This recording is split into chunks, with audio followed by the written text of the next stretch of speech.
Thanks. All right, and this is the experience we've had getting an NVMe base set up with BeeGFS here at Clemson. So our job was to design a new HPC storage system for the Palmetto cluster at Clemson University. Palmetto cluster, we've got around a little over 2,000 nodes, got a bunch of users, whole variety of workloads. It's basically a general purpose cluster. And when we were looking, one of the things that was prompting this is that our existing storage system was outdated. And so we had some ZFS storage, which we were using as basically cold storage, sharing that out over NFS. We also had OrangeFS, which was a system, parallel file system, very similar architecture to BeeGFS, but it was developed as part of a research project here at Clemson. So we had a lot of different stuff here, and all the storage we had was rotational, and a lot of it was out of warranty or past end of life. And with the cluster, we wanted to reduce the time our job spent on I/O. That not only does users not want to wait on their I/O, it's also they're doing less compute work, and they're tying up our compute nodes, and they're spending more time moving their data around than actually doing the computations that they want to do. And so that was one of the problems we have. And also what we found when we were looking at it was moving the data from our cold storage, from our ZFS storage to the staging area to our work area. That was taking up a lot of their time. So that was something else we were looking at. And so we clearly needed a new HPC storage system. We needed a new system for our users. And so it had to be able to handle different types of workloads. It couldn't be just a very specialized, it couldn't be an overly specialized system. It had to be able to handle different types. We wanted to be able to scale it. It had to be future-proof. It's something that we didn't want to have to come and do this again in a few years. We're aware that a lot of the life cycle of HPC hardware is very short, but we wanted to be able to give us some space. Of course, we're a public university, state funded, so we had a limited budget and a limited staff. So there's a lot of really great stuff you can buy out there if you've got the money. So our search for new storage, it was pretty much an open-ended search for a new system. We looked at everything, black box systems, commodity hardware, all sorts of file systems, proprietary, open source, etc. And what we ended up going with was a solution that involved commodity hardware provided by Advanced HPC and the BeeGFS file system. And we went commodity hardware because price to performance. We wanted to spend our money on hardware, on computing power, on storage space. We wanted to spend our money on those things. And also with something that's commodity, we do have some very good options for customization. So we liked that. And then for BeeGFS, we liked it. We did get good performance out of BeeGFS. Going with that parallel architecture certainly did. We were very pleased with it. We liked that it was open source, that we do have access to the source code. The licensing costs are more reasonable than many other solutions out there, and it was easy to learn and administrate, and it was stable. So what did we actually buy? Well, we got 4 BeeGFS servers, and they're based on the AMD EPYC 7551 processor, which is the Naples, AMD Naples. And with 512 gigabytes of RAM, we have 6 NVMe's in there for storage, a couple of smaller NVMe's for metadata, maybe overbought there, but that's what we got. And then OS drives, and then we have ConnectX 3 cards that we already have for our Ethernet connectivity, and ConnectX 6 for, I think it's actually an HDR card, but we're running it, or we're going to be running it at DDR speed. And then we also wanted a second layer, a bulk layer, and that's we had a JBOD of just 8 terabyte spinning disks. So how did we set this up? For our metadata servers, we ended up setting up 8 metadata servers, so 2 per server or 1 per metadata NVMe. And we did enable metadata mirroring. And we decided to go with the metadata mirroring. We definitely wanted to have our metadata mirrored, and the BeeGFS mirroring seemed to be a better solution than having a RAID 1 mirroring or a ZFS mirroring on that level. And then for the BeeGFS storage servers, for the NVMe, we had every NVMe is a storage target, and we just had just a plain drive, and then NVMe manages those as, or BeeGFS manages those as storage targets, and we set them up so they can be used in the RAID 0 or in the buddy mirror pattern, depending on, that gives our users some flexibility of how they want to use the system. And then for our rotational storage, which is on our JBOD, we divided those into 12 RAID Z2 pools. RAID Z2 is very similar to RAID 6, CFS's version of that. Each Z pool is a storage target, and BeeGFS manages the 3 targets, and in a RAID 0 pattern by default. And then the 2 different groups of storage we manage with BeeGFS storage pools, very similar to how it is shown up there in the diagram. So let's look to some of our server tuning, and there's a lot of stuff out there on tuning. And so what we did with this for our metadata servers, for our storage targets, we use the ext4 file system, and this is pretty much the recommendation right out of the BeeGFS page. That ended up working pretty well for us. We were able to get good performance out of that, better performance with ext4 than with ZFS or XFS. And in our BeeGFS meta.conf file, we found that increasing the number of stream listeners we were able to get better metadata performance when we increased the stream listeners to 4, but really not that much beyond that. And that's 4 per server. So I guess it would be, if there's 2 servers, it would be 8 on that. And then we also found that binding it to a NUMA zone really didn't improve performance.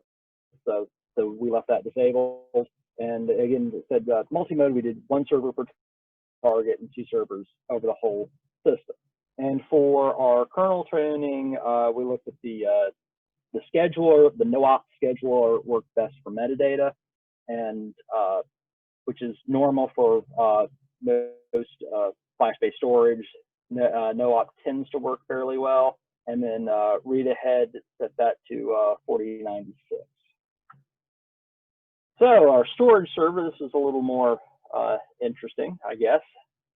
With the storage server, we use the XFS file system. And what they recommend on the BeeGFS page in the wiki is really more for a RAID system. And so a lot of those options don't really apply if you just have a single disk. And so for our targets, we just use the plain old mkfs.xfs, just with default options to create the file system. And then we mounted it with the no A time, no dir A time, large IO, inode 64, and SWAlloc options. Our BeeGFS storage .conf file, there's a lot of options in here, and the default seemed to be more oriented towards a rotational system, towards a RAID system. And so there's some things we had to change there. The tune file read and write sizes, we ended up increasing those to 4 megs, and that's about the largest we could get before we started losing performance. And we decided to set them as large as possible because with BeeGFS, you can adjust the chunk size smaller. If you start off large and adjust it smaller, you can go that direction, but you can't set it small in the comp file and then have it larger on the with the chunk size. So that was how we got those values. And then we had tuned the number of resync slaves and gather slaves. For workers, we ended up doing 4 workers per target. That seemed to work well, 4 registers per target times 6 targets. So it ends up being 24 workers. So we were able to leverage a lot of the parallelism in our processor, in our system with that. And then 6 stream listeners and I think that's 6 stream listeners total across the system, at least across the NVMe part of the system. That also we were able to improve throughput that way. And the worker buffer size ended up being 16 meg. That was the value we found that was good. Now, for our kernel tuning, what was interesting is that for the storage servers, the BFQ scheduler ended up being better than NoOp. It's very slightly better, but it was definitely better. And turning off the low latency option for that ended up working well, and turning off slice idle, because this is an NVMe and you don't really need slice idle. So for our OS tuning, the system we ended up using was Oracle Linux 7, which is a RHEL clone, so very similar to CentOS, very similar to RHEL 7, and we ended up using that with the RHEL 8 kernel, so it's kind of a hybrid system. And so we ended up doing that because we found much better performance on the 4.18 kernel than I think the RHEL 7 kernel default is 3.10. And that there's simply a lot that's been done since 3.10 came out. That was, and so we wanted the newer kernel. Oracle has their own kernel, UEK, which I think is a 4.15 kernel, and that the Mellanox and the MD processor did not play well on that kernel. And then Oracle 8 is too bleeding edge. We also had some more just general OS memory tuning parameters, looking at the dirty background ratio, dirty ratio, and cache pressure. Those involved playing around with it and finally finding some good numbers there. So what numbers did we get? Using the BeeGFS storage benchmark, which is the one that comes with BeeGFS, the BeeGFS control, and does not go through the network. With our storage, we were able to get all the 4 systems. We were able to get write speeds of 33.5 gigabytes per second over 4 machines, and read speeds of 49.5 gigabytes per second. So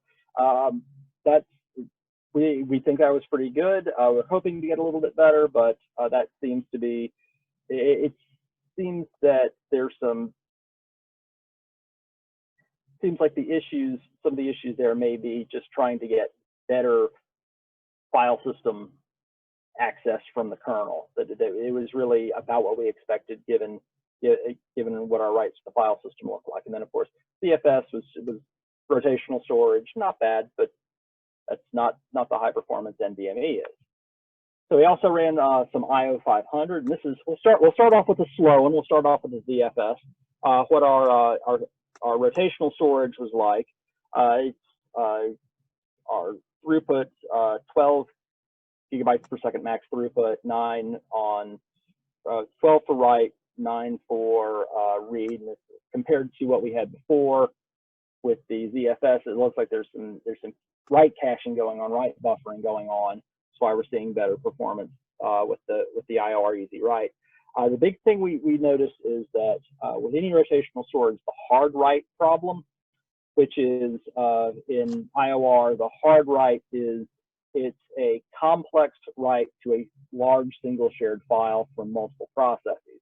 And here's 120 processes. They're all trying to write to one file, and that's why it's hard. And with any rotational storage, we've gotten very bad performance. And if you look at the IO 500 numbers, this is one where a lot of systems struggle. And not surprising, our rotational components struggled as well too. Go to ZF or go to NVMe's, and all of a sudden that hard write gets a lot better.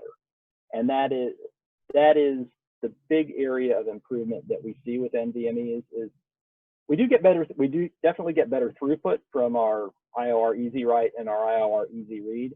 So that's a definite area of improvement. But really the big one is that the NVMe's are able to handle much more complex tasks without getting bogged down.